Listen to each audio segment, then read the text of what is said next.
خواب بودم خواب دیدم مردم، بی نهایت خسته و افسردم.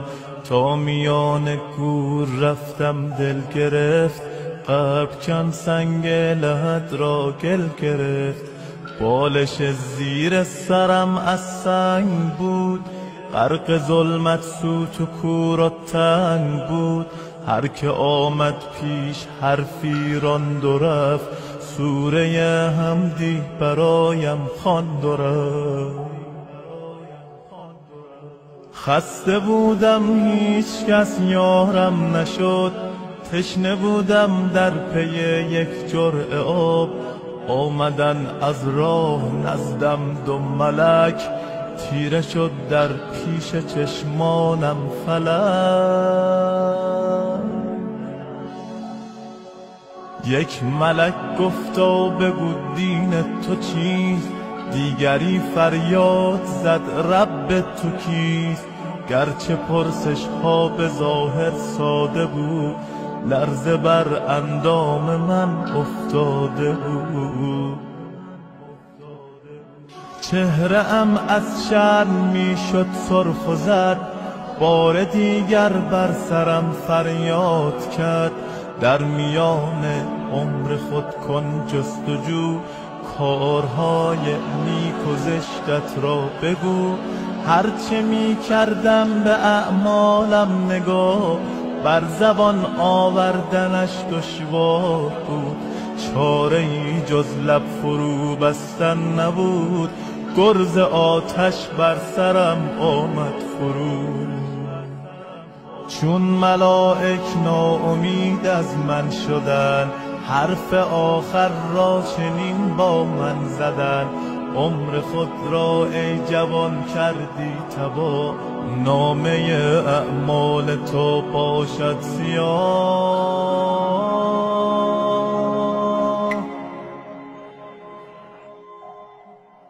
ما که مأموران حق داوریم، پس تو را سوی جهنم میبریم.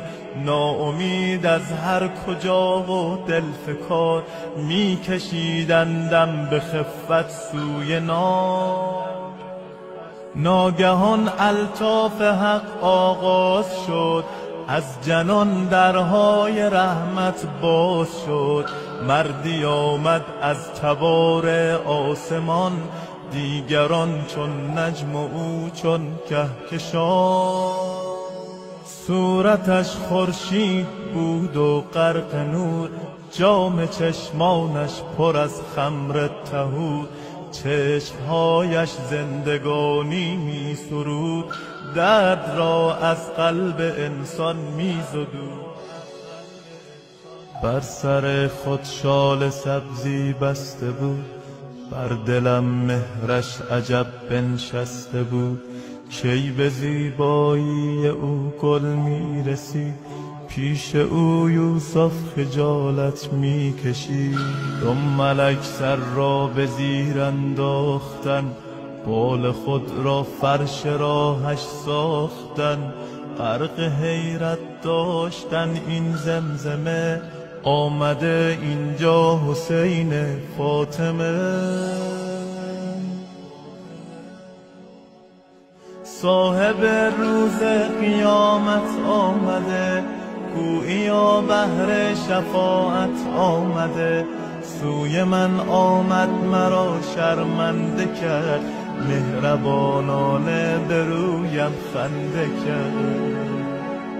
گشتم از خود بی خود از بوی حسین،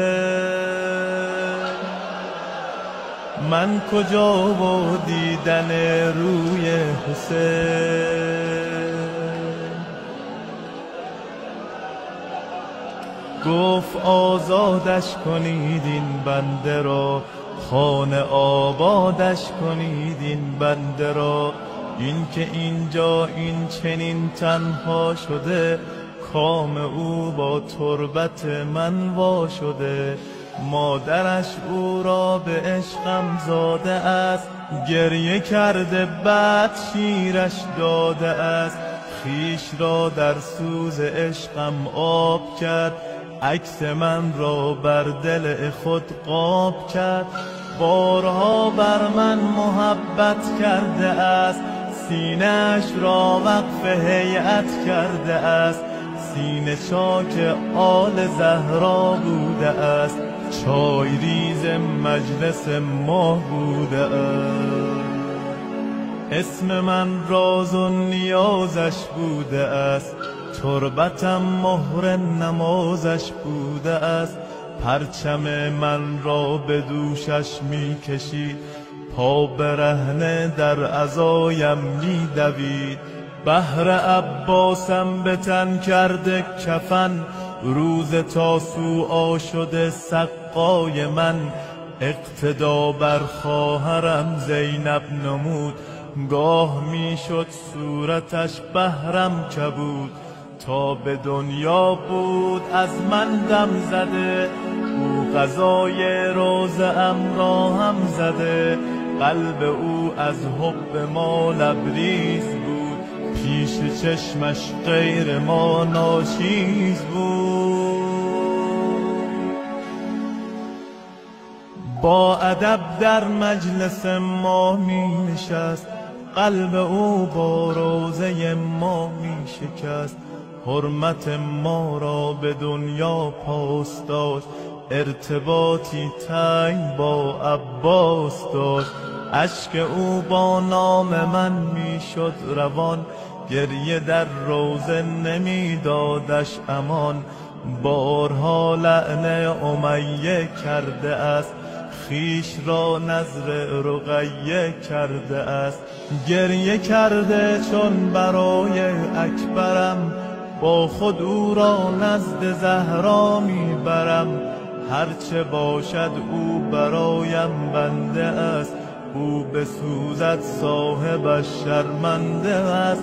در مرامم نیست او تنها شود، باعث خوشحالی اعدا شود. سختی جان کندن و هول جواب، بس بود بهرش به عنوان عقاب. در قیامت عطر و بویش میدهم، پیش مردم آبرویش میدهم.